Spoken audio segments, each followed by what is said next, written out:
buenos días para todos. Mi nombre es Mateo Orozco y hoy vamos a hacer la revisión de la guía de práctica clínica de la Sociedad Americana de Hematología para el diagnóstico y tratamiento de la tromboembolia venosa en pacientes con cáncer. El objetivo de esta charla va a ser hablar un poco sobre por qué es importante que hablemos de este tema, cómo se hizo el desarrollo de la guía, cuáles son las recomendaciones que ella nos da y por últimas unas conclusiones y una interpretación crítica de la guía que vamos a analizar. Entonces, empezando, la enfermedad tromboembólica en los pacientes con cáncer es una patología o es una condición muy frecuente. Estamos hablando que un quinto de los casos de enfermedad tromboembólica general es debido a cáncer, siendo una de las principales y uno de los principales factores de riesgo asociados a esta condición. Y también sabemos que los pacientes con cáncer son propensos a desarrollar la enfermedad tromboembólica. Estamos hablando que aproximadamente entre un quinto y un tercio de los pacientes van a presentar al menos un evento de trombosis a lo largo de su enfermedad neoplásica. Lo grave de esto no solamente es la comorbilidad que lleva, sino la alta tasa de recurrencia que tienen estos pacientes cuando el cáncer sigue activo. Estamos hablando de una recurrencia cercana al 15%, conllevando una alta morbimortalidad, no solamente por la carga mórbida que tiene un evento tromboembólico como una tromboembolia pulmonar, sino también porque estos pacientes tienen un aumento también una disminución, perdón, en los índices de calidad de vida. Hay muchas causas y muchos factores de riesgo que explican por qué esos pacientes tienen un aumento de la prevalencia y la incidencia de enfermedad tromboembólica. Y hay factores de riesgo que están relacionados con el paciente, entre ellas la edad avanzada, ser mujer, haber presentado un evento de tromboembolia previo, muchas comorbilidades que tienen los pacientes con cáncer, y entre ellas, pues, comorbilidades importantes como la anemia, la enfermedad pulmonar o la enfermedad renal, y factores intrínsecos trombofílicos que puedan tener. Relacionados con el cáncer, vamos a ver que hay ciertos tipos de neoplasias que se asocian con mayor riesgo trombótico, entre ellas también los pacientes que tienen metástasis, enfermedad avanzada, el tratamiento para la quimioterapia, el tratamiento para el cáncer a través de la quimioterapia o la terapia hormonal, las transfusiones de sangre y los factores estimulantes de la eritropoyetina. Y hay ciertos biomarcadores que se han asociado con un aumento también del riesgo de cáncer, entre ellos los recuentos plaquetarios aumentados, los recuentos leucocitarios también, el dímero D, y los factores proinflamatorios o que miden la inflamación como la PCR. Entonces aquí vemos cuáles son los tipos de cáncer que se asocian con mayor riesgo de presentar eventos tromboembólicos. Entre ellos hay que destacar tres que son los que se llevan la gran mayoría de los casos, y es las neoplasias hematológicas, las neoplasias pulmonares y las neoplasias gastrointestinales. Entre ellas el cáncer de páncreas como uno de los principales. Ahora bien, el tan gran riesgo de esto es el aumento de la mortalidad. Estos son los pacientes, la comparación en pacientes según el tipo de factor de riesgo que tienen cuando presentan la tromboembolia, y vemos como los pacientes que tienen una tromboembolia relacionada con cáncer tienen un aumento del riesgo de mortalidad que es significativamente superior al resto de las distintas otras variedades, por otros tipos o por otros factores que se asocian con tromboembolia, que es lo que conocemos pues como una tromboembolia provocada, la no provocada y cualquier tipo. Vemos como casi cuatriplica el riesgo de mortalidad cuando la tromboembolia es asociada con cáncer. Y eso no solamente se ve en cualquier tipo de enfermedad tromboembólica, sino también en pacientes con TEP y en pacientes con TBP. En últimas, asociándose con una disminución en la tasa pues, de final libre de eventos a lo largo del tiempo. Vemos cómo la curva se separa desde el inicio comparado con los pacientes que tienen una TBP provocada por otras causas y una TBP no provocada en la que no se encuentra neoplasia.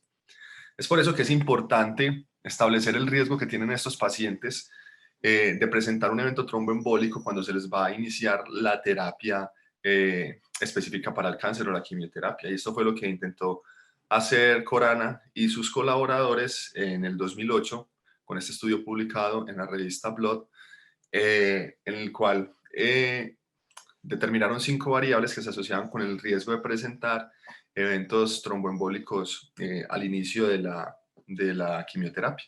Entre ellos el sitio del cáncer, aquellos que tienen alto riesgo, ellos establecieron como alto riesgo los pacientes con neoplasias sólidas del tracto gastrointestinal, estómago y páncreas, alto riesgo como pulmón, linfoma, neoplasias ginecológicas de la vejiga y testiculares, recuentos plaquetarios, la anemia o el uso de factores de crecimiento pues, de glóbulos rojos, el recuento de leucocitos previo a la quimio y el índice de masa corporal, estableciendo así un perfil de riesgo con un bajo riesgo cuando tenían ninguno de estos puntos, un riesgo intermedio entre 1 y 2 y un riesgo alto mayor de 3. Y esto es para eventos tromboembólicos a corto plazo.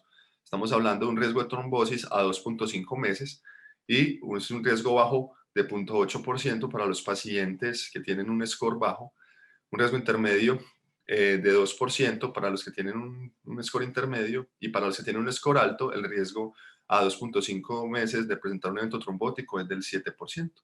Entonces esto es la base y eso es el score que se usa en la gran mayoría de los casos para predecir el riesgo en pacientes que no han presentado un evento tromboembólico y que tienen riesgo de presentarlo con el inicio de la quimioterapia ambulatoria. Ahora bien, sabemos que existen medidas para prevenir la presentación o para tratar a los pacientes que presentan ya un evento tromboembólico, tromboprofilaxis primaria para prevención y la anticoagulación como tal o el tratamiento secundario para tratar a los pacientes que ya la desarrollaron. Y han salido muchos estudios sobre profilaxis primaria, pacientes que no han presentado eventos tromboembólicos, y este tratamiento para prevenir que los presenten, entre ellos tratamientos con enoxaparina en el 2002, que es el Enoxacan 2, tenemos el con la droparina para el que se llama el Protect, el Safe Onco con una heparina bajo peso molecular que se llama cebuloparina, perdón, apixaban, que fue el estudio ABERT, y el rivaroxaban, que fue evaluado en el CASIN. Y para el tratamiento anticoagulante, en pacientes que ya presentaron el evento tromboembólico, el Cantanox, que fue con heparina, el CLOT, que es el que ha marcado nuestra pauta de tratamiento en los últimos años, que es con dalteparina, el CATS, que es con tinzaparina, el Hokusai, que es con edoxaban, el Select-D con rivaroxaban y el apixaban, que tiene 2 estudios, que tiene uno que se llama el ADAM-TB y el Caraballo, que salió el año pasado en marzo. La cosa es que estos tratamientos para la tromboembolia asociada al cáncer se han asociado también con un aumento del riesgo de sangrado. Y aquí podemos ver cómo ese riesgo se aumenta, ¿cierto? Vemos como 4% de los pacientes en un año van a presentar un evento de sangrado asociado a la terapia y vemos cómo los pacientes que tienen un cáncer de origen gastrointestinal van a tener un aumento del riesgo de sangrado. Y este aumento del riesgo de sangrado es significativamente mayor con el tratamiento con anticoagulantes directos. Vemos cómo hasta el 20% de los pacientes en un año van a presentar un evento de sangrado en pacientes que tienen una neoplasia gastrointestinal. Es por eso que esto nos lleva a ver que el cáncer es un evento frecuente, que hay un aumento de complicaciones y mortalidad, pero que la terapia también lleva un mayor riesgo de sangrado, que todo esto conlleva una alta carga de morbimortalidad. Es por eso que han salido muchas guías y hoy les vengo a presentar pues, la guía más reciente que salió publicada en febrero del año en curso. Está publicada por la Asociación Americana de Hematología, que fue fundada en el 58, su sede está en Washington, tiene unos 17.000 miembros y tiene 2 publicaciones científicas importantes. Una es la revista Blood, que es una revista muy vieja, está desde el 46, que tiene un factor de impacto de 17. Y en el 2016 sacaron una nueva revista que es solamente virtual, que se llama Blood Advance, en la cual se están publicando muchas de las publicaciones importantes de la sociedad americana con el fin de que gane también pues como relevancia en el medio científico. Y aquí es donde se publica la guía actual, en Blood Advance. Estos son los autores principales. Les señalo en rojo los más importantes.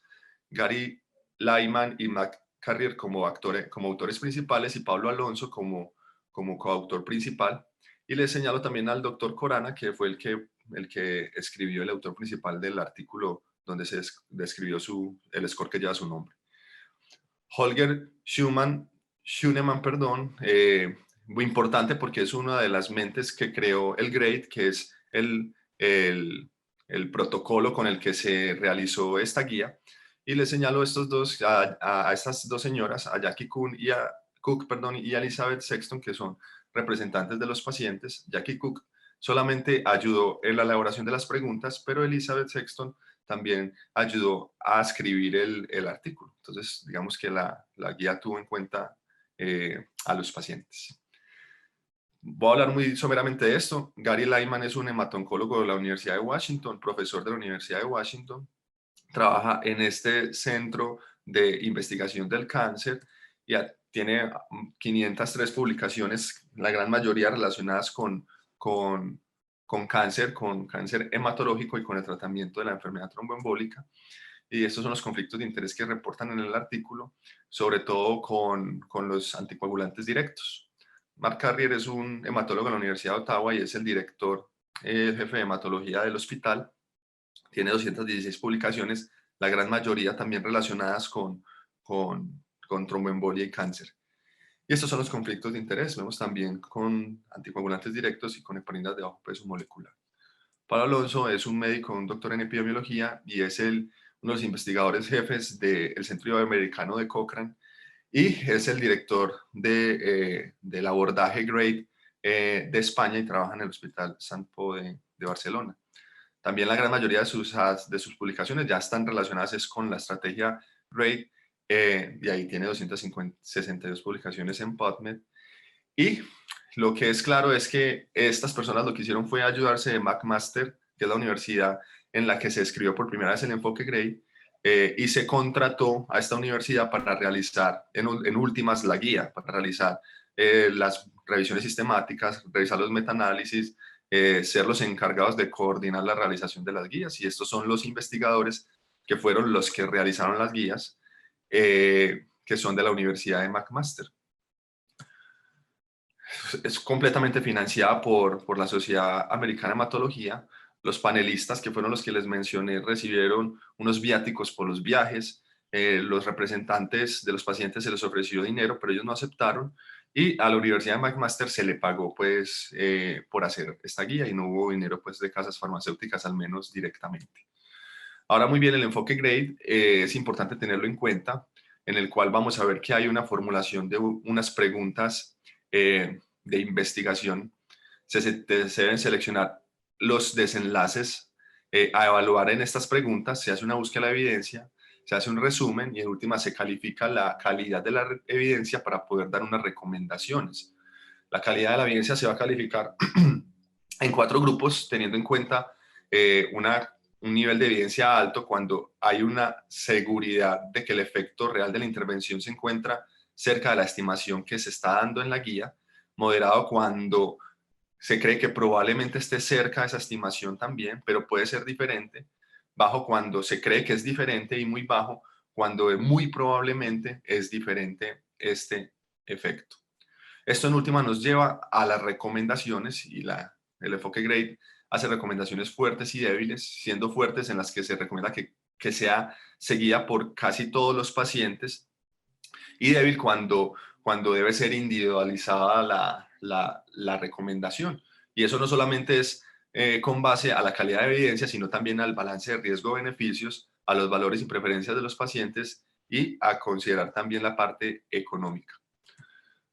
Entonces, eso en última ya nos lleva a tomar la decisión. Cuando las recomendaciones son fuerte a favor, todos deberían hacerlo, fuerte en contra, no deberíamos ofrecer la intervención, pero en esta escala sabemos que la gran mayoría de las recomendaciones están en recomendaciones que son débil en contra o débil a favor, en la cual es muy importante individualizar cada uno de los casos y no tomarlas como verdades absolutas.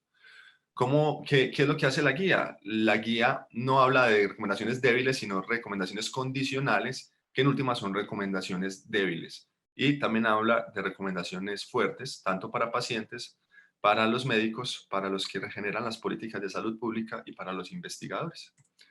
Ahora bien, ¿cuáles fueron los desenlaces que ellos se plantearon? Se plantearon desenlaces importantes, a mi modo de ver, de mortalidad, TEP, TBP proximal y distal y sangrado mayor, incluyendo sangrado gastrointestinal. ¿Cómo hicieron estos desenlaces para resolverlos y cómo los transformaron en preguntas. Entonces se basaron, digamos que en dos grandes grupos, la profilaxis primaria y el tratamiento anticoagulante.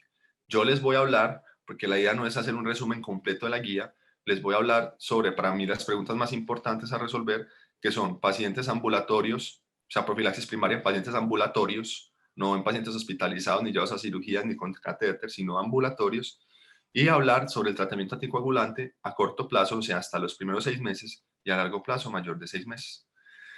La guía incluyó pacientes o hizo la revisión de los estudios en pacientes que tuvieran el diagnóstico de cáncer activo, según como se ha escrito en todos los estudios que vamos a revisar, que es pacientes que hayan recibido tratamiento en los primeros 6 meses, pues en los 6 meses previos, hayan recibido tratamiento o que tengan un diagnóstico de un cáncer metastático recurrente y que, según los estudios, haya pues un cáncer activo evidenciado durante el desarrollo del estudio. Ahora bien, vamos a empezar entonces con la profilaxis primaria ambulatoria y vamos a resolver las preguntas relacionadas con esta.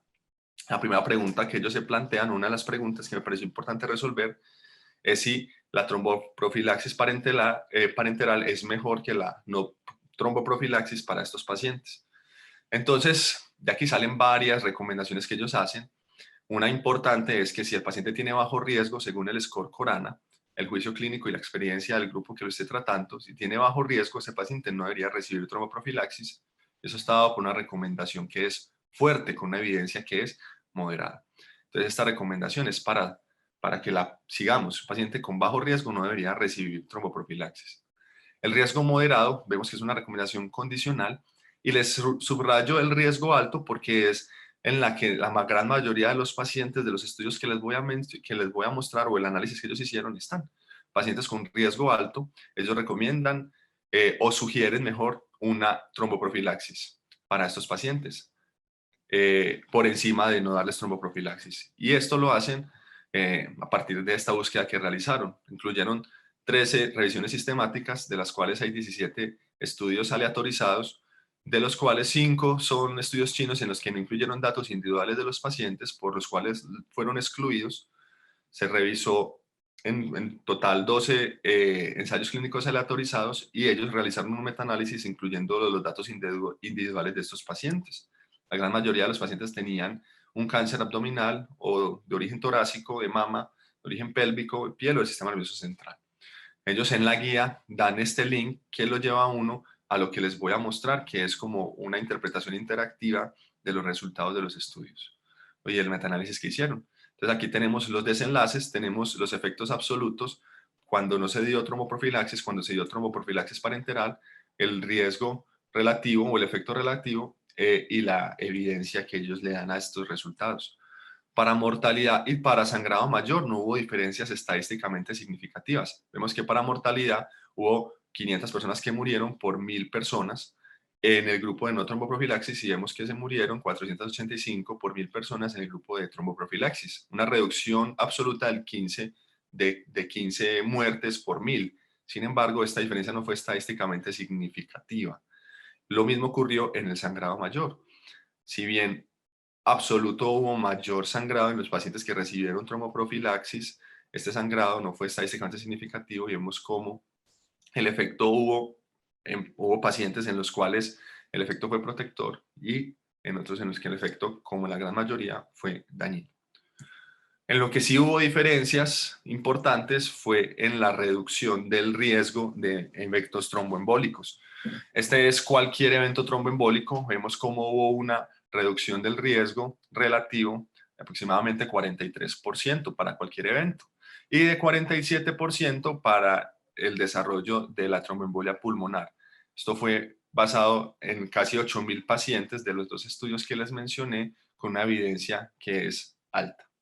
De ahí sale la recomendación de que a estos pacientes reciban profilaxis tromboembólica, teniendo en cuenta que en este metaanálisis no hubo un aumento del riesgo de presentar sangrado, pero sí una disminución del riesgo tanto de cualquier evento tromboembólico como de TEP. Muy bien, ahora vamos a seguir en profilaxis primaria ambulatoria y vamos a responder la pregunta. Ya sabemos que la tromboprofilaxis parenteral para pacientes de alto riesgo sirve. Ahora vamos a responder la pregunta si la tromboprofilaxis oral sirve comparado con la no tromboprofilaxis. Entonces, otra recomendación que es importante, porque es una recomendación fuerte, y es una fuerte en contra, es respecto al uso de la warfarina, que no está recomendada por el aumento del riesgo de sangrado. Ahora bien, cuando hablamos de los DOACs, nuevamente, en los bajos riesgos no se recomienda el uso de tromboprofilaxis. Pero vamos a evaluar nuevamente a los pacientes que tienen un riesgo moderado. Recuerden que el riesgo moderado es de 1 a 2 con corana y mayor de 3 o igual a 3 para riesgo alto con el score de corana. Estos son los pacientes que se incluyeron en los estudios y que es lo que vamos a averiguar porque la guía recomienda darles tromboprofilaxis. Con respecto a la warfarina, fueron 4 revisiones sistemáticas que llevaron a 6 estudios aleatorizados, a los cuales también se les realizó nuevamente un metaanálisis, y estos son los el tipo de cáncer que evaluó la gran mayoría de sus estudios. Entonces aquí solamente les traigo el resultado del sangrado, porque el resto no fue estadísticamente significativo, y vemos cómo de 1000 personas sin tromboprofilaxis, 56 presentaron un sangrado mayor, comparado con 162 pacientes en el grupo de warfarina, con un riesgo absoluto aumentado de 106 episodios de sangrado por 1000 pacientes, que eso conlleva un aumento de casi 3 veces el riesgo de desarrollar sangrado con warfarina, lo que nos lleva a tener claro que la warfarina no es una opción terapéutica para la profilaxis primaria en los pacientes ambulatorios. Con respecto a los DOACs, sabemos que hay pocos estudios. Ellos revisaron 5 revisiones sistemáticas, fueron 3 ensayos aleatorizados, los cuales se los presento. Este es el AVERT, que ya les había mencionado, que es con apixaban, el Cassini, que es con rivaroxaban, y ese estudio de Levine, perdón, en el 2012, es un estudio fase 2 con apixaban. Yo les voy a presentar, después de mostrarle qué fue lo que ellos vieron, estos 2 estudios. Entonces aquí vemos nuevamente los desenlaces, no tromboprofilaxis versus DOAC. Con respecto a la mortalidad no hubo diferencias estadísticamente significativas, ni tampoco hubo una diferencia estadísticamente significativa en el sangrado mayor, según lo que ellos analizaron de estos 3 estudios. Sin embargo, vemos que sí hay una tendencia de que haya un aumento del sangrado en los pacientes, aunque no fue estadísticamente significativa.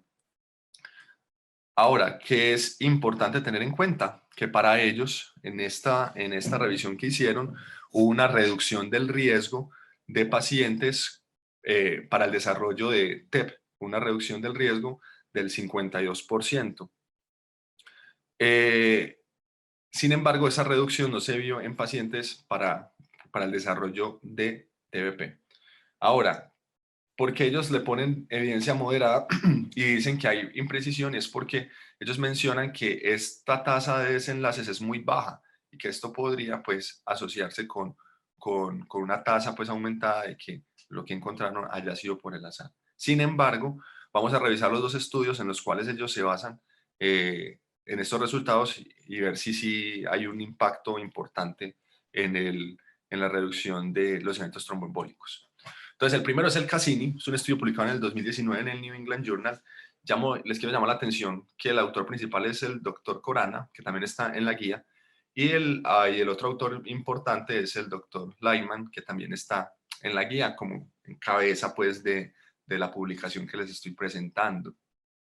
Un estudio que incluyó pacientes de 18 años, mayores de 18 años, con tumores sólidos y linfoma, con un Corana igual o mayor de 2, o sea, riesgo moderado o riesgo alto, una expectativa de vida mayor de 6 meses, a recibir dosis bajas de rivaroxaban de 10 miligramos al día, comparado con placebo, y el desenlace principal era un compuesto de TBP y TEP sintomático o asintomático, más mortalidad por enfermedad tromboembólica venosa. Y también incluyeron un desenlace de seguridad que era el sangrado mayor. El tiempo fue a 6 meses. ¿Cómo eran los pacientes de este estudio? 420 pacientes por grupo, con una mediana de edad de 62 años, 48.9% hombres y 82.2% blancos. Vemos que el 70% tenía un score de Corana de riesgo intermedio y vemos cómo aproximadamente el 29% de los pacientes, casi el 30%, tenía un score de Corana mayor de 3, o sea, un riesgo alto. Los pacientes no tenían eventos tromboembólicos previos y vemos que el gran porcentaje de los pacientes, un tercio de ellos, tenía cáncer de páncreas, seguido por cáncer gástrico, seguido por cáncer de pulmón. Ellos que encontraron en el seguimiento del estudio del desenlace primario, ellos no encontraron una diferencia estadísticamente significativa cuando el análisis se hizo por intención a tratar. Vemos cómo el HR sí hubo una reducción del riesgo del 34%, sin embargo, esto no fue estadísticamente significativa.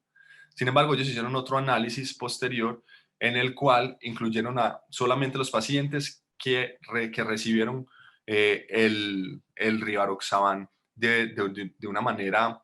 el rivaroxaban se suspendió en el 48% de los pacientes, igual que el placebo. Ellos analizaron a los pacientes que recibieron el rivaroxaban después de 2 días de haber iniciado el estudio hasta 2 días después de la última dosis. O sea, hicieron un análisis por dosis recibida. Y en este análisis por dosis recibida, ellos encontraron una diferencia estadísticamente significativa, una reducción del riesgo relativo del 60%. Sin embargo, el desenlace primero que ellos evaluaron, que fue el por intención a tratar, no fue estadísticamente significativo. Aunque ellos en la interpretación y en la conclusión dice que el rivaroxaban sí reduce el riesgo del desenlace primario de enfermedad tromboembólica y TEP. En este estudio no hubo una diferencia estadísticamente significativa en las tasas de sangrado. Este es el AVERT, que es el estudio de apixaban para la prevención de enfermedad tromboembólica. Y nuevamente les señalo a Carrier, que es uno de los escritores principales de nuestro estudio. Una población mayor de 18 años con cáncer de diagnóstico reciente o progresión, nuevamente el corana igual o mayor de 2 y que fueran a recibir al menos 3 meses de quimioterapia. Dosis bajas de apixaban de 2.5 miligramos cada 12 horas comparados con placebo. Y el desenlace primario es la confirmación de una enfermedad tromboembólica y el desenlace de seguridad es un sangrado mayor también a 6 meses. La población fue similar, pues vemos que fueron 291 pacientes en el grupo de apixaban, una mediana de 61 años, y los hombres fueron 41%. Vemos que el 64% estaba en un riesgo intermedio y vemos un riesgo moderado y vemos como el resto de los pacientes, aquí un poco más de los pacientes, casi 35%, un tercio de los pacientes tenía un riesgo alto en este estudio. Vemos que la población también del cáncer que los pacientes presentaban era muy distinto, linfoma en el 26%, ginecológico en el 25%, el pancreático que allá era casi un tercio de los pacientes, aquí solamente 12.7%. ¿Ellos qué encontraron? Ellos sí encontraron una diferencia estadísticamente significativa en la reducción de los eventos tromboembólicos, en el episodio nuevo de una enfermedad tromboembólica. ¿Qué ocurrió en el 4.2% de los pacientes que recibieron apixaban comparado con el 10.2% de los pacientes que recibieron placebo? Para una reducción relativa del 59%. Perdón, sí, con un número de a tratar de 17. Sin embargo, ellos también tuvieron una evidencia de un aumento del riesgo de sangrado que fue 2 veces mayor en los pacientes que usaron apixaban, que ocurrió en 3.5% de los pacientes con apixaban comparado con 1.8% de los pacientes en el grupo placebo, con un número necesario a añadir de 59.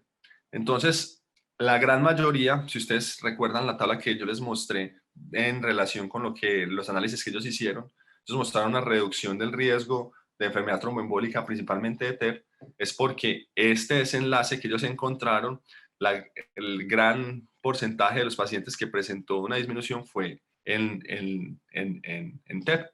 Sin embargo, vemos que en el estudio de rivaroxaban, este desenlace, si uno se ciñe a lo que encontraron, no fue estadísticamente significativo y nos jala la gran mayoría del efecto benéfico de los nuevos anticoagulantes o los anticoagulantes directivos, el apixaban, perdón, que también tiene un riesgo aumentado de sangrado que comparado cuando lo hicieron con el rivaroxaban, que no hubo riesgo, pues se equipararon.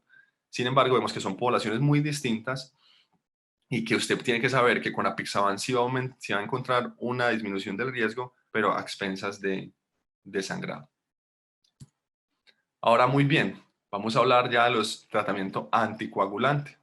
Ya hablamos de la profilaxis primaria, ahora vamos a hablar de pacientes que ya desarrollaron la enfermedad tromboembólica, con que lo vamos a tratar. Sabemos de entrada que la heparina bajo peso molecular ha sido el estándar de tratamiento por el CLOT, que fue el estudio del 2003 que la comparó con la warfarina. Por eso no lo vamos a mencionar. Vamos a mencionar quizás en lo que hay más evidencia reciente y en lo que está de boca en boca pues con todas estas guías. Y es el uso de los anticoagulantes directos versus el estándar que teníamos hasta ahora, que es las heparinas de bajo peso molecular. La recomendación que se hace es una sugerencia de usar los DOACs sobre las heparinas de bajo peso molecular, siendo una recomendación condicional o una recomendación débil. Esto está basado en 8 revisiones sistemáticas, 4 RCTs, que son los que yo ya les mencioné: el Hokusai, el SELECT-D, el ADAM-BTE y el Caravaggio. Voy a mostrarles primero los resúmenes que ellos hacen de la evidencia, y en últimas les muestro una tabla que va a resumir cada uno de estos estudios.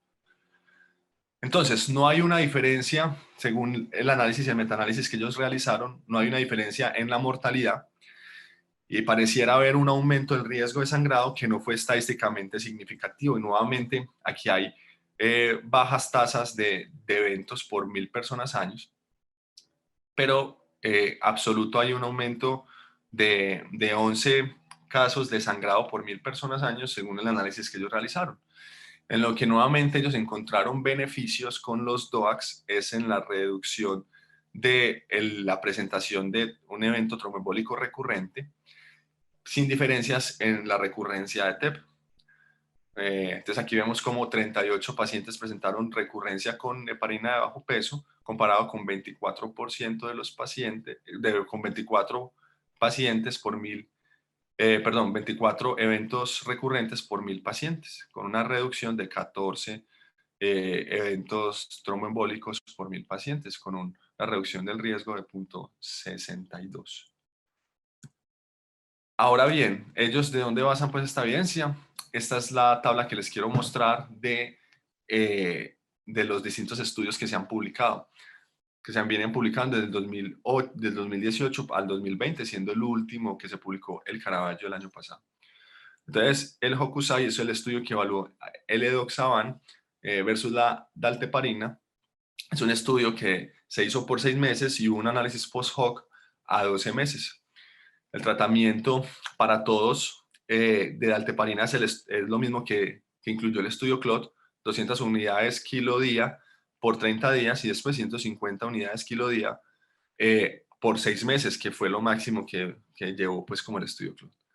Entonces, saben, eran 522 pacientes en el grupo de Doxaban, 524 en el grupo de dalteparina, un promedio de edad de 64 años y 63 en el grupo de dalteparina. Y vemos como el 52% de los pacientes tenían una enfermedad metastásica. Ellos querían evaluar si el Doxaban era no inferior a la dalteparina para la reducción de los eventos tromboembólicos recurrentes. Vemos como los eventos recurrentes ocurrió en el 7.9% de los pacientes con enoxaban y en el 11.3% de los pacientes con dalteparina, con una reducción del riesgo cercana pues al 29%, que no fue estadísticamente significativa, ¿cierto? Sin embargo, logrando pues el margen de no inferioridad que ellos tenían planeado. En los eventos de sangrado mayor ocurrieron en el 6.9% de los pacientes con edoxaban, comparado con 4% de los pacientes con dalteparina, si bien este sí fue estadísticamente significativa, con un aumento del riesgo del sangrado, ¿cierto? Relativo del 77%, y vemos pues que absoluto menor pues del 3%. Y el sangrado clínicamente significativo no mayor no fue estadísticamente significativo, no hubo una diferencia estadísticamente significativa. Tampoco hubo diferencias en la mortalidad, y nuevamente pues el tiempo de seguimiento fue un poco más de 6 meses. El SELECT-D fue un estudio que evaluó el rivaroxaban comparado con la dalteparina. Esto fue un estudio que fue aleatorizado, pero que no fue cegado, que incluyó pues la misma dosis de dalteparina comparado con rivaroxaban, dado pues a la dosis que usamos usualmente para la enfermedad tromboembólica. Fue 203 pacientes en ambos grupos, el promedio de edad fue de 67 años, La enfermedad metastásica era casi en el 60% de los pacientes. Y vemos cómo aquí también hubo una reducción del riesgo de eventos tromboembólicos, presentándose en 4% en el grupo de rivaroxaban comparado con 11% del grupo de dalteparina, con una reducción del riesgo del 57%, sin encontrar una diferencia estadísticamente significativa en el sangrado mayor. Sin embargo, una diferencia muy importante en el sangrado clínicamente relevante no mayor, dada principalmente por sangrado gastrointestinal. Entonces vemos cómo hubo un aumento del riesgo cercano a 4 veces en el grupo de los pacientes con rivaroxaban, que se presentó en 13% de los pacientes comparado con 4% del grupo de dalteparina. El seguimiento también fue de 6 meses. El AMBT fue un estudio que fue distinto a los demás porque este estudio lo que quería evaluar es un estudio de superioridad, evaluar que la apixaban era superior a la dalteparina para reducir el sangrado en estos pacientes. Entonces vemos que el estudio no fue evaluado para demostrar reducción de la recurrencia de la enfermedad tromboembólica, sino para mostrar reducción en la tasa de sangrado. Entonces vemos que se usó apixaban a la dosis que usamos usualmente para enfermedad tromboembólica, la misma dosis de dalteparina, 145 pacientes en apixaban, 142 en dalteparina. Y vemos cómo la recurrencia de trombosis, que fue un desenlace secundario, ocurrió en 0.7% de los pacientes comparado con 6.3% de los pacientes en dalteparina. Este dio un HR muy importante, una reducción estadísticamente significativa muy importante. Sin embargo, no fue el desenlace primero del estudio. El desenlace del estudio fue ver si había reducción del sangrado mayor, que no ocurrió, que ocurrió en ninguno de los pacientes del grupo de apixaban comparado con el grupo de dalteparina. Sin embargo, llama la atención que el sangrado significativo, pues no mayor, ocurrió en más pacientes en el grupo de apixaban que en el grupo de dalteparina. Con este estudio también fue uno de los que cuando se estaban dando los resultados preliminares, pues también motivó a la realización del Caravaggio, que es el último que les presento, que es el estudio publicado, el último estudio publicado en marzo del año pasado, en el cual se evaluó la apixaban, pero nuevamente no inferioridad para reducción del riesgo de enfermedad tromboembólica comparado con dalteparina. Un estudio el más grande de todos, 576 pacientes y 579 en el grupo de dalteparina, 67 años, que es un promedio de edad muy similar al de todos los estudios. La enfermedad metastásica era de 67.5% de los pacientes, comparado con 68% del dalteparina, y el desenlace principal ocurrió en 5.6% de los pacientes, comparado con 7.9%. Vemos cómo con una reducción del riesgo cercana pues al 34%, que no fue estadísticamente significativa, pero logrando el margen de no inferioridad. Aquí no se encontró aumento del riesgo de sangrado, ni sangrado mayor, ni sangrado clínicamente relevante, no mayor. Digamos que con base en estos estudios es que la guía recomienda o sugiere, mejor dicho, dar por encima de la profilaxis, del tratamiento, perdón, con heparinas de bajo peso, dar por encima de ellas, dar los nuevos anticoagulantes, porque para ellos lo que encontraron de la reducción del riesgo está jalonado principalmente por el Hokusai y por el Select-D, porque con los estudios del estudio principal en el que se evalúa eso de la dalteparina, pues no hubo una diferencia estadísticamente significativa. Sin embargo, es importante que uno de los que demostró reducción del riesgo de eventos tromboembólicos fue el que más se asoció con eventos de sangrado. Eso es importante tenerlo en cuenta si en algún momento lo vamos a mandar. Ahora bien, con el tratamiento de más de 6 meses, es claro que no hay ningún RCT que evalúe dicha pregunta en pacientes con cáncer. Entonces la guía se tomó un permiso que me pareció a mí un poco cuestionable de dar la recomendación con base en pacientes que no tenían cáncer. Entonces ellos hicieron el análisis, cogieron 15 revisiones sistemáticas y 10 RCT, pero los pacientes no tenían cáncer. Y con ellos dan la recomendación de que se sugiere continuar la anticoagulación de manera indefinida, con una calidad baja y una recomendación pues condicional, teniendo en cuenta que lo que hicieron fue analizar pacientes sin cáncer. Y lo mismo hacen con los DOACs y la pérdida bajo peso molecular, en la que ellos sí, digamos que son un poco más diplomáticos, recomendando usar cualquiera de los dos. Y lo hacen con base en el estudio post-hoc del Hokusai, que fue el que les mencioné, que lo llevó hasta el año, y en estudios observacionales. Lo que es claro es que estas recomendaciones del tratamiento que hemos tenido como una verdad absoluta de que hay que mantener la terapia, pues sinceramente están sustentadas en muy pobre evidencia pues científica. Entonces, en resumen, ya para que vayamos acabando, son 34 recomendaciones, de las cuales 31 son recomendaciones condicionales. O sea, aquí hay que evaluar y individualizar cada uno de los pacientes, porque la evidencia, si bien se las mencioné, no es una evidencia muy fuerte a favor de ninguna de las terapias. Solamente hay 3 recomendaciones fuertes, que las recomendaciones fuertes que hay son en contra, o sea, en pacientes de bajo riesgo, no darles profilaxis. En este caso sí tenemos evidencia que sugiere y que aporta no darles. De esas recomendaciones están basadas 18 de esas recomendaciones en muy baja calidad, 9 en baja calidad, 6 en calidad moderada, que fue las que yo les presenté, y una en calidad alta, que fue la que les mencioné, de la warfarina en pacientes ambulatorios, que aumenta el riesgo de sangrado. Ahora, muy bien, ellos terminan diciendo que su punto de buena práctica clínica para estos pacientes es que los pacientes tienen mayor riesgo de enfermedad tromboembólica, así como hemorragia mayor.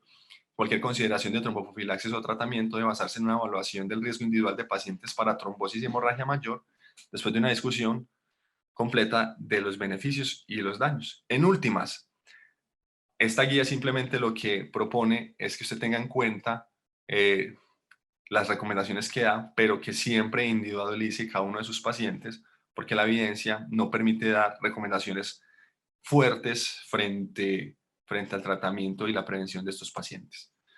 Ahora, para hacer un análisis crítico de esto, para mí me parece que las preguntas que ellos realizaron fueron unas preguntas que eran claras y completas y que tenían interés pues en nuestra práctica clínica. Lo otro importante es que lo otro que nos pregunta el manual de JAMA pues para responder esto es si las recomendaciones eran basadas en la mejor evidencia. Yo creo que ellos hicieron el análisis juicioso de ver todos los estudios hasta la fecha importantes en relación. Sin embargo, me dejó la duda pues de por qué analizaron pacientes sin cáncer para dar la recomendación de la terapia prolongada por más de 6 meses. Entonces, por eso le pongo como este cosito que me deja como duda. La fuerza se indica en las recomendaciones. Que la evidencia no sea suficiente para dar recomendaciones fuertes, pues es problema de los estudios y de la poca, pues digamos que estudios que se han realizado al respecto. Sin embargo, yo creo que la guía hizo unas recomendaciones que fueron basadas pues como en la evidencia. La evidencia se soporta en las recomendaciones fácil de entender. Yo creo que lo que nos queda aquí es entender que la evidencia no soporta fuertemente recomendaciones categóricas en este tema, que todo toca cogerlo con pinza, analizar bien cuál es el paciente que tengo en relación y cuáles son los posibles beneficios que hay para darle. Que es importante que la gran mayoría de estos pacientes, los estudios excluyeron a los pacientes que tenían un ECOG 3 o 4. Estamos hablando para pacientes con un ECOG de 0 a 2. Eso también es importante tenerlo en cuenta a la hora de tomar las decisiones. Y bueno, yo creo que otras personas pudieron haber analizado los mismos datos que ellos analizaron sobre todos esos estudios de los nuevos anticoagulantes en profilaxis primaria y pudieron haber dado una recomendación de un poquito más baja sobre usarlos o no. Entonces yo creo que si bien la guía no fue patrocinada, pues vemos que la gran mayoría de los autores también han sido autores que trabajaron en los estudios primarios y yo creo que parte también de sus recomendaciones están basadas en esto. Entonces, mis conclusiones ya para terminar es que es una asociación muy común el cáncer y la enfermedad tromboembólica. El tratamiento conlleva a un riesgo aumentado de sangrado y que lo que hemos visto tanto para heparinas de bajo peso molecular como para anticoagulantes directos es que puede haber una reducción del riesgo de la recurrencia, pero no hay una reducción del riesgo de la mortalidad y que sin duda hay un riesgo aumentado de sangrado. Entonces, que la decisión de cuándo, cómo y cómo tratar y por cuánto tiempo debe ser completamente individualizada, que sería irresponsable de mi parte dar como una recomendación final respecto a si usar los anticoagulantes directos versus la heparina bajo peso en los pacientes. Muchas gracias. Muy bien, Mateo. Muy buen trabajo, hermano. Felicitaciones. Muchas gracias por la presentación.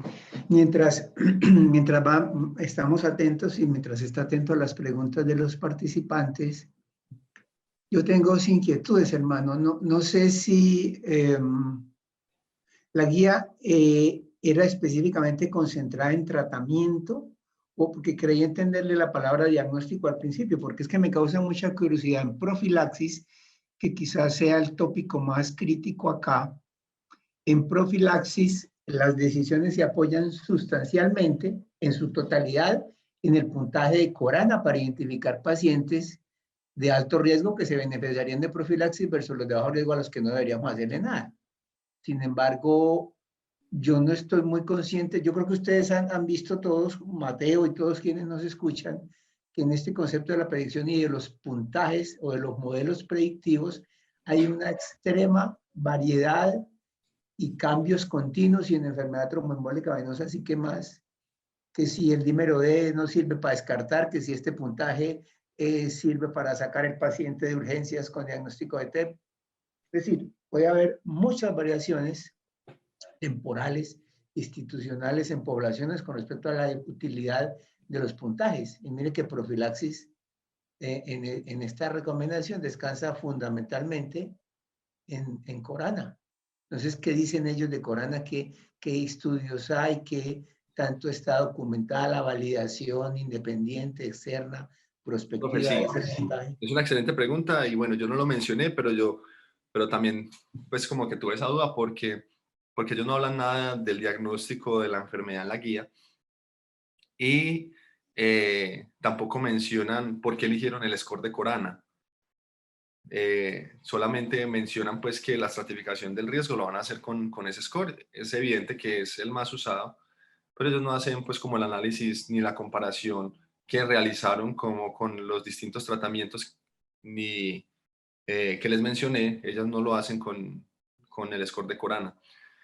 Entonces, ellos se centran principalmente en la prevención y el tratamiento. La prevención con esta profilaxis primaria que evalúan no solamente ambulatoria, yo solamente tomé la profilaxis ambulatoria, sino que realizan también para los pacientes hospitalizados. Y les traje los que tenían mayor evidencia. Los otros están peor aún, ¿cierto? Tienen muy poquitos estudios o estudios muy con mala metodología y por eso la gran mayoría de las recomendaciones son condicionales y la gran mayoría de las evidencias son de muy baja calidad. Pero ellos no mencionan nada al respecto, profe, de por qué eligieron el estudio Corana y bueno, uno pues como entrar como ya aquí a hacer los juicios de por qué era Corana y la gran mayoría de los autores que han escrito todo esto pues que lo eligieron, pero no lo mencionan, profe. Vale, muy bien, muchas gracias. Bueno, mientras hay más preguntas, la otra inquietud, Mateo, es ¿cómo ve usted el agregado? Es decir, en los estudios de profilaxis hay una recomendación general en esa población de alto riesgo, la profilaxis que ellos denominan parenteral, en la cual estamos asumiendo un efecto de grupo de las heparinas de bajo peso molecular. ¿Qué tan factible sería? Y algo similar ocurre con respecto a los anticoagulantes orales. De acuerdo con los estudios que usted nos mostró, tanto en profilaxis como en tratamiento, también queda uno, o quedé yo con la sensación que definir la eficacia potencial de la intervención como profiláctica o como terapéutica para un grupo general de anticoagulantes orales pudiera ser como complejo. Es decir, no creo que sea tan sencillo. En los estudios de tratamiento, finalmente todos se compararon contra la alteparina, Sí, pero sí. usted nos mostró muy bien que cada uno de los anticoagulantes orales pareciera tener perfiles distintos. Entonces, ¿qué opina usted de esa recomendación tan general de los anticoagulantes orales versus de pronto sentirse un poco más, entre comillas, tranquilo con el apixaban versus el rivaroxaban que tenía menos tamaño de muestra? ¿Cómo ve usted ese concepto de la definición general de DOAC como la terapia? Profe, a mí me parece que es complicado uno generalizar medicamentos que con estudios tan distintos, con estudios con tamaños de muestras tan distintos y con resultados también distintos. Obviamente, digamos que esto se hace como un afán de simplificar también el tratamiento y el abordaje de los pacientes para el médico que los trata, ¿cierto? Sin embargo, yo creo que parte de nuestro quehacer como médicos es tener una revisión crítica de lo que vamos a hacer.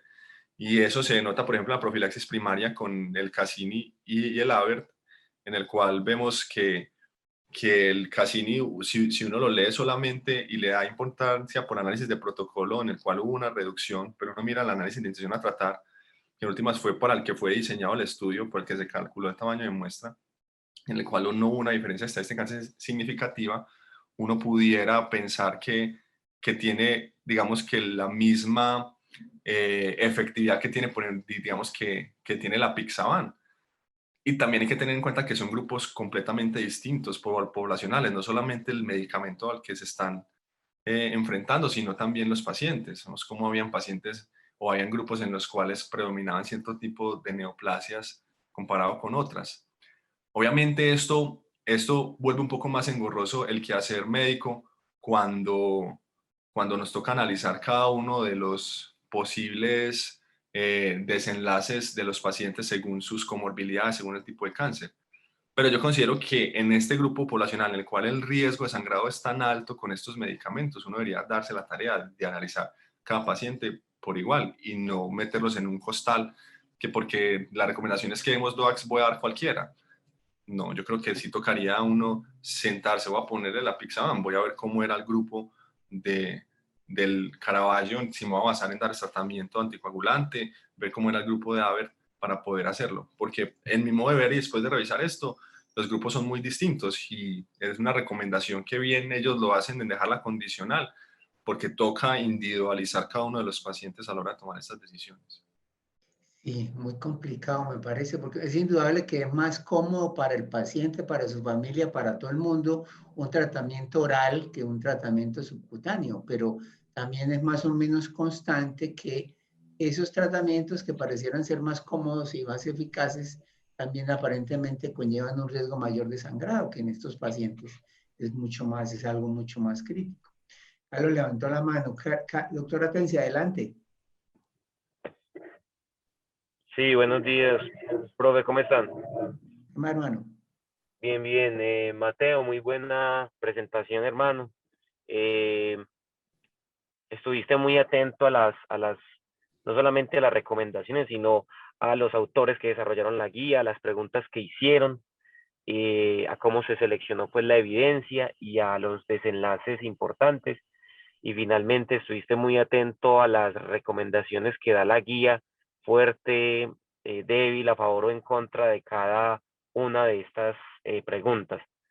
Yo quisiera resaltar el comentario de Mateo y es que no todos los DOAC tienen la misma confianza o no en todos los DOAC tenemos la misma confianza para utilizarlos en el contexto de tratamiento de trombosis venosa profunda. Hablo ya en el paciente que tiene cáncer y le dio trombosis venosa profunda. No me meto pues en el terreno de profilaxis primaria porque creo que es un terreno aún donde hay mucha incertidumbre, pero en el escenario en que les estoy comentando, hay evidencia de que no todos los DOACs son iguales. Y uno lo ve cuando ve cada estudio individual.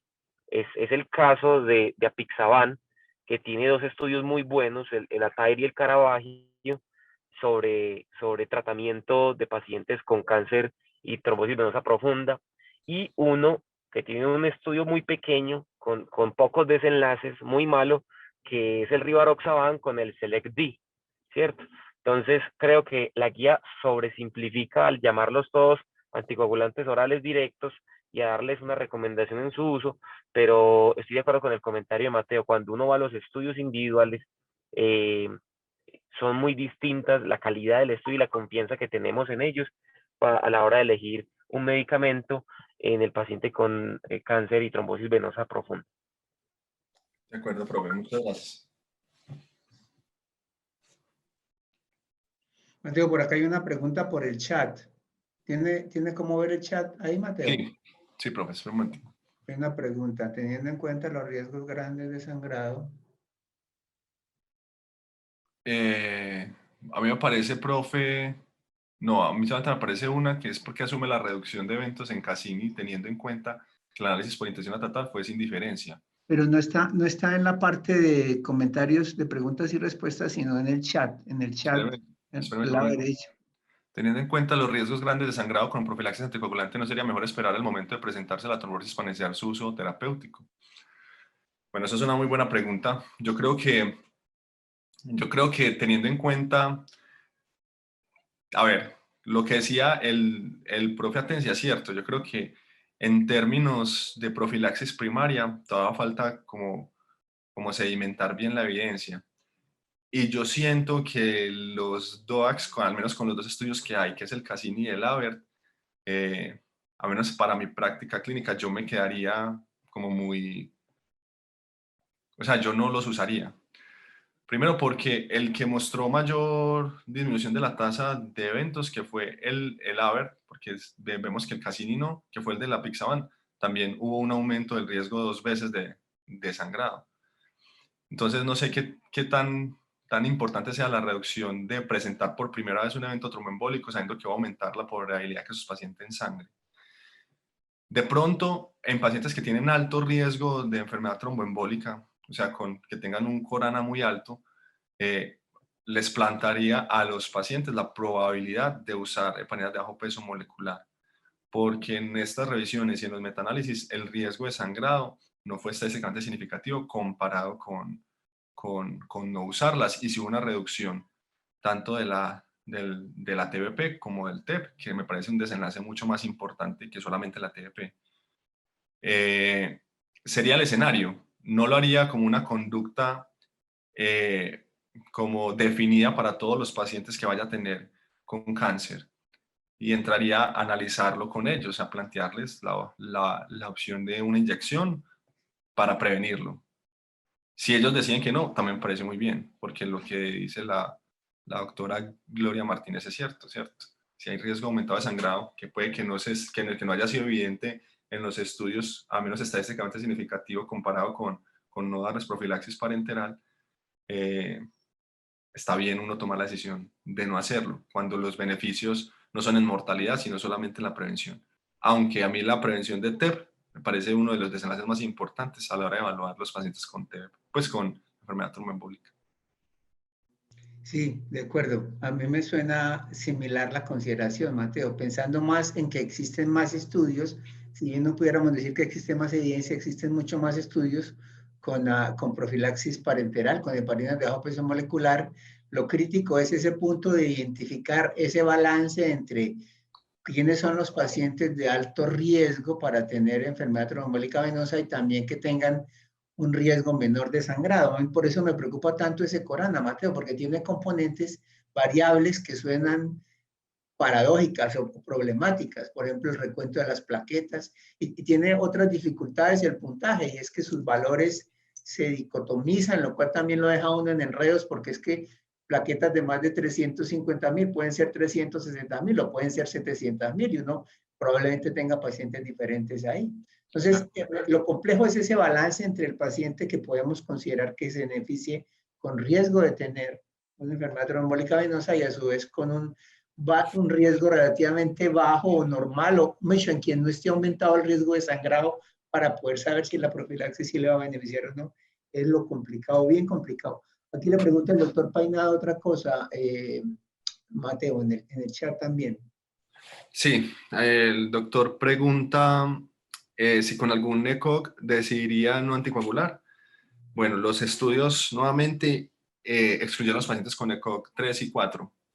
En esto sí, esta charla no tiene pues cabida. Esos pacientes sí ya no habría duda de que los beneficios nunca superan pues los riesgos de un evento de sangrado, y la esperanza de vida pues tampoco lo justificaría. En pacientes con nefrostomías, ¿preferirías algún anticoagulante sobre otro? Los pacientes en los estudios del rivaroxaban, que fue el que presentó mayor tasa de sangrado, presentaron tasa de sangrado principalmente gastrointestinal, que era el sangrado clínicamente relevante no mayor, presentaron mayor tasa de sangrado gastrointestinal, principalmente sangrado gastrointestinal mayor y sangrado geniturinario. Entonces yo creo que sería el anticoagulante que no usaría.